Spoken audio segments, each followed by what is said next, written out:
गडचिरोलीच्या ऐरीत आज राष्ट्रवादी काँग्रेस शरद पवार पक्षाची शिवस्वराज्य यात्रा पार पडली. या यात्रेत प्रदेशाध्यक्ष जयंत पाटील यांच्या उपस्थितीत धर्मराव बाबा आत्राम यांच्या कन्या भाग्यश्री आत्राम यांनी पक्षप्रवेश केला. माझ्यासोबत भाग्यश्री आत्राम.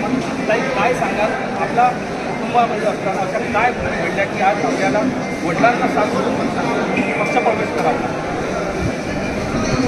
त्याचं सगळ्यात मोठं कारण आहे सुरजागडचे जे दलाल लोक आहेत त्यांनी माझं घर फोडलेलं आहे. हे सरळ सरळ मी आरोप करत आहे. त्याच्यामुळे जे ते 3-4 लोक जे येऊन बसतात, बाबांना गुमराह करतात आणि बाबा त्यांचीच ऐकतात. कार्यकर्ता लोकांकडे दुर्लक्ष होत आहे, लोकांच्या समस्येकडे दुर्लक्ष होत आहे. हे सर्व आम्हाला चित्र दिसून येत आहे. याच्यासाठी मी हे कठोर पाऊल उचललेलं आहे. सगळ्यात कारणीभूत आहे सुरजागड.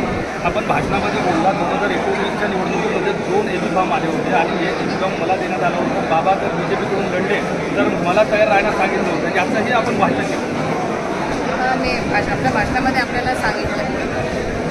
काय सांगाल, एकंदर आगामी निवडणुकीमध्ये आपण एकदा कसं बोलला की हे लढाई असेल, आपण कोणते मुद्दे घेऊन लोकांसमोर जाणार? मला कॉन्फिडन्स आहे. बाप आणि लेकी सोबत असले आणि सोबत माझा चुलत तू पण असला, त्याच्यामध्ये मीच अग्रसर राहणार आहे. कारण आतापर्यंत कोणी महिला आमदार झालेले नाही आणि या टाईम महिलांनी निश्चित केलं आहे की आपल्याला एक महिलाला निवडून द्यायचं आहे. त्याच्या माध्यमाने जे इथले जे उरलेले प्रश्न आहे, जे काही संभाव्य प्रश्न आहे, रोजगार असो, महिलांसाठी रोजगार असो, हे सर्व जे आहे मी याचं निवारण करणार आहे. आपण होते पक्षप्रवेश करताना काही होता, काय झालं त्यावेळी काय होती आणि आपण काय ठरवून पक्षप्रवेश? ते बघा, स्वाभाविक आहे की पुन्हा इतकं वर्ष बाबासोबत जुळलेलं होतं आणि हे असं इथपर्यंत टोकाची भूमिका मला घ्यावी लागत आहे, तर मन भरून येणारच आहे. काय राहणार समोरचं चॅलेंज आपल्याला? नाही, मी काय घेत नाही कोणते पण चॅलेंज.